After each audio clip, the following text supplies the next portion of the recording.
মনে রাখবেন, যেই মেয়ে যেই মহিলা নষ্ট হয়ে যায়, মেয়ে যদি চরিত্রহীন হয়, মেয়ে যদি অপবিত্রা হয়, মেয়ে যদি খারাপ হয়, তো এটা বিরানি পৌঁছলে জাগাত রাখুন যায় না, একবারে দূরের ডাস্টবিনে ফেলে দিতে হয়। কোনো নারী পৌঁছে যাওয়া, মেয়ে নষ্ট হয়ে যাওয়া, মহিলা নষ্ট হয়ে যাওয়া, আল্লাহর কসম এটা শুধু পচছে না, এটা দুর্গন্ধে পুরা সমাজটা শেষ করে দিচ্ছে। নারী নষ্ট হইলে সব শেষ।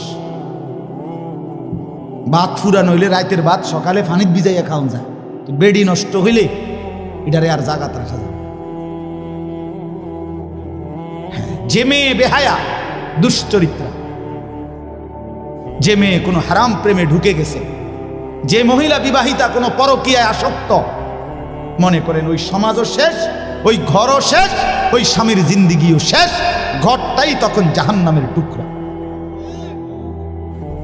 এই জন্য কোরআনুল কারীমের মধ্যে আল্লাহ তাআলা বলছে, শয়তানের চক্রান্ত দুর্বল, দাঈফা, নারীর চক্রান্ত আজিম, ভয়ানক। ইবলিসের চক্রান্তের চাইতে সরাসরি আল্লাহর কোরআনে আছে নারীর চক্রান্ত তার চাইতে ভয়ানক। নারী অসৎ হইলে শেষ।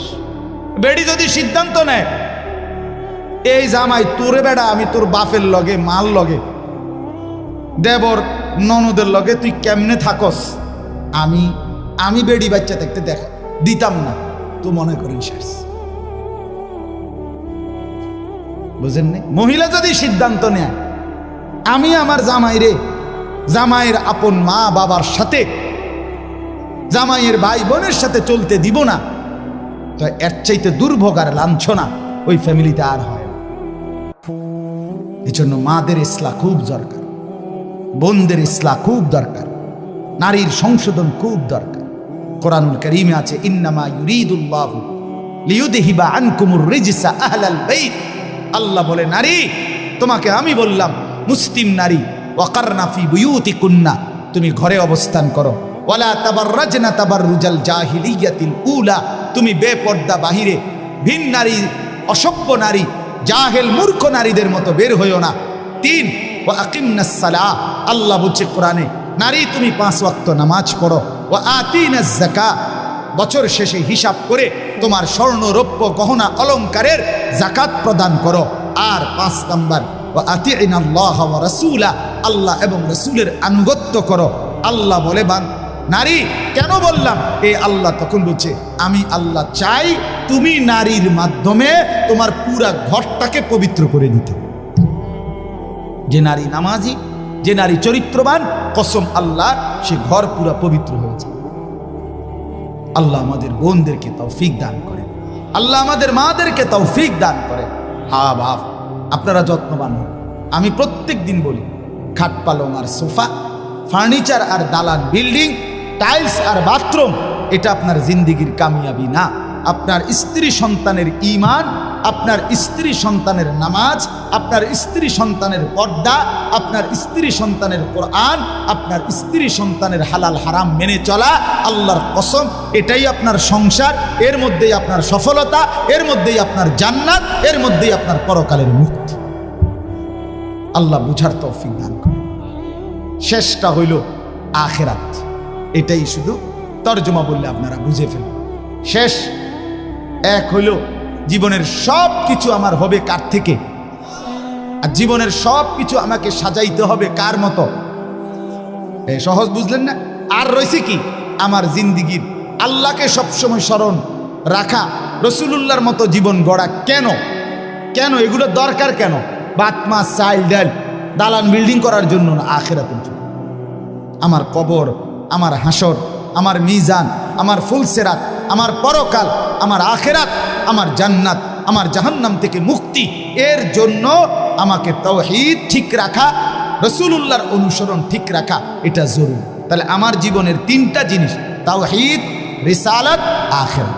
বলেন আবার কোন? এইবার তর্জমা শুনুন, তাইলে কথা শেষ।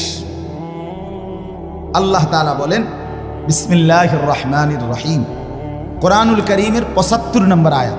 আরে সূরা কত নাম্বার? সূরা কিয়ামা, কিয়ামত আর কি।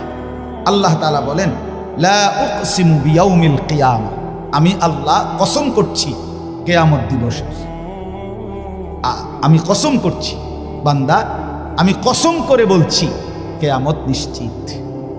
আল্লাহ কসম করলে, এমনিতে বললেই তো আল্লাহর কথা 100 সত্য। সেখানে আল্লাহ আমাদের বিশ্বাস আরো হওয়ার জন্য কসম করছে। এরপরে আখিরাতকে ভুলে যাওয়া বুদ্ধিমানের কথা বলেন না, বুদ্ধিমানের কাজ। আল্লাহ আমাদেরকে বুঝ দান করে।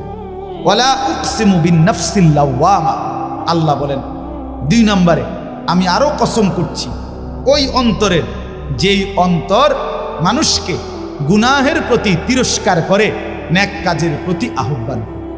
এমন একটা দিলের যদি কাউকে আল্লাহ এমন একটা দিলও দান করে, বড় মোবারক, বড় মোবারক, বড় ভাগ্যবান।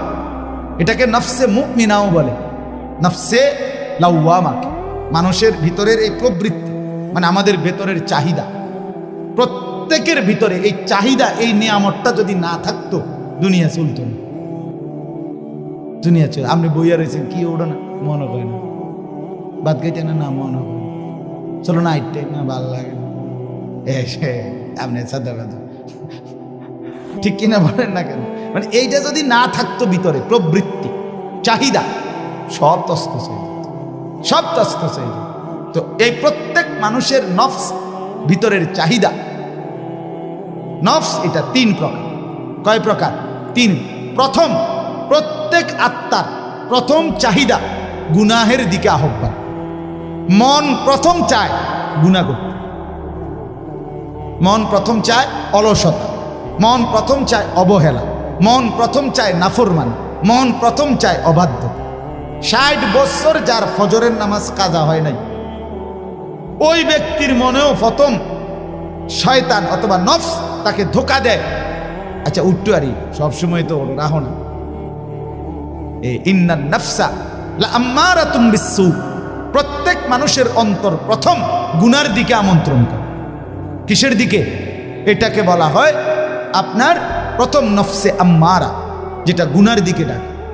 2 নাম্বার হলো নফসে লাওয়ামা, ভিতরে এমন একটা প্রবৃত্তি তৈরি করা, যেই প্রবৃত্তি, যেই চাহিদা আমাকে যখনই গুনাহ হয় তখনই তিরস্কার করে। আহা কি করলো, আহা কি করলো, এটা কেন করলো, মিথ্যাটা কেন বললাম, চুরিটা কেন করলাম, লোকটাকে কেন গালি দিলাম, নর্তকী কেন দেখলাম, নাচ গান কেন দেখলাম, লোকটাকে ওজনে কম দিলা কেন, এই বেটার উপরে জুলুম করলা কেন। এই যে বিবেকের দংশন, বিবেকের দংশন, অনুভূতির টানাপোড়ন, নিজের কলিজার মধ্যে জ্বলা পোড়া। আহা নামাজটা ছুটে গেল, আহা আর একটু আগে দাঁড়াইলে জামাতটা পাইতাম, আহা প্রথম রাকাতটা কেন পাইলাম, কেন কেন ফজরের নামাজটা জামাত ছুটে গেল। এই যে একটা অস্থিরতা, এই যে একটা বেচাইনি, বেচাইনি। আজকে সারা দিনে হায় হায় একবারও আল্লাহকে ডাকলাম, একটু কোরআন শরীফও পড়তে পারলাম না, কাউকে 10টা টাকা দান করতে পারলাম না। এই যে কোনো নেক আমলের প্রতি একটা অস্থিরতা, গুনাহের প্রতি একটা নিজের অস্থিরতা, কেন করলাম, এই কেন আমল ছুটে গেল, এতটুকু চাহিদা যদি কোনো দিলের মধ্যে থাকে, এটাকে বলা হয় নফসে লাওয়ামা। এর থেকে নিচে মুমিনের নামা উচিত না। এর থেকে নিচে নামলে তারে মুমিনের অন্তর বলে না, তারে ইমানদার বলে না। দৈন্তান্না কান্না রাসূলুল্লাহ সাল্লাল্লাহু আলাইহি সাল্লাম বলেন, ইজা সাররাতকা হাসানাতুকা ওয়া সাআতকা সাইয়্যাতুকা ফাআনতা মুমিন। নেক কাজ করলে যদি তোমার ভাল লাগে, গুনার কাজ করলে যদি তোমার কষ্ট লাগে, তাহলেই তুমি মুমিন, তাহলে এখনো তোমার ঈমান। কিন্তু বছরের পর বছর গুনার পরেও যখন বিবেকের কোনো দংশন নাই, তোমার ঈমান নাই। নাউজ, এটাই আমি বলতে চাইছি। প্রথম 10টা বছরে কেন মনে পড়লো না বিবি বাচ্চাকে টেলিভিশন থেকে ফেরানো দরকার? 10টা বছর টানা কেন মনে পড়লো না দাড়ি কাটা বন্ধ করা দরকার? 30 বছরে কেন মনে পড়লো না বিড়ি সিগারেট খাওয়া ছেড়ে দেওয়া দরকার? 20 বছরে কেন মনে পড়লো না সুদ ঘুষ ওজনে কম দেওয়া, মিথ্যা বাটপারি কামাই ছেড়ে দেওয়া দরকার? আপনার দিল আর দিল নেই, আপনার অন্তর আর ভেতরটা কি মরে গেছে। আল্লাহ আমাদেরকে হেফাজত করে।